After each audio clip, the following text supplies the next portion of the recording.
I'm Kevin Gammon. And I'm Amy Gammon, and this is our story.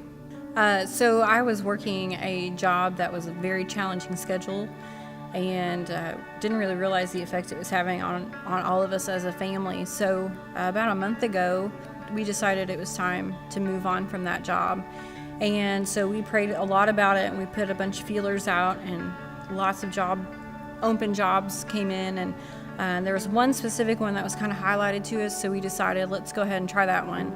We felt like God was saying that's the job.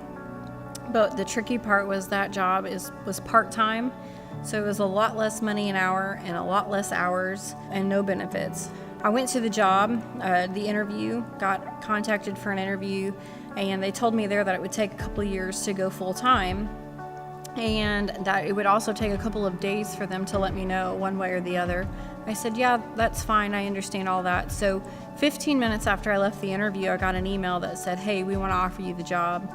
We had Connect Group that Sunday, and one of the ladies there said, I really believe that in 15 days you're going to be full-time and have those benefits. And I was like, yes, I received that, like, of course, who wouldn't?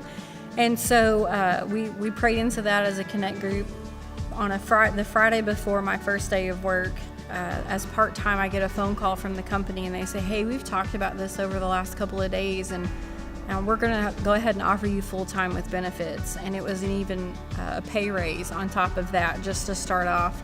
And I started counting, and the number of days that it was from the day that I interviewed and accepted the position, originally the part-time position, until the first official day that I worked there, and it was 15 days. And so we were just blown away at God's goodness on how precise He was and how He used someone else to speak to us in our Connect Group. And it was really awesome. And an interesting part in that is, in the middle of that whole process, the enemy was still asking me, are you going to continue to tithe? And I remember getting the last paycheck from their previous employer, and it would be a gap in between the last paycheck until the first paycheck with the new employer, and the enemy just kept asking, are you going to tithe? Are you going to tithe?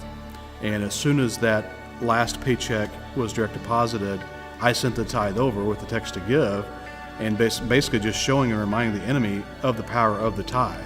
Yeah. And I think that played an important role in just allowing God's favor to continue, because there is power behind the tithe, but also us being obedient and still sending the tithe over whenever we didn't know what the future would hold. We didn't know that company, the new company, would offer her full-time with benefits and all of that.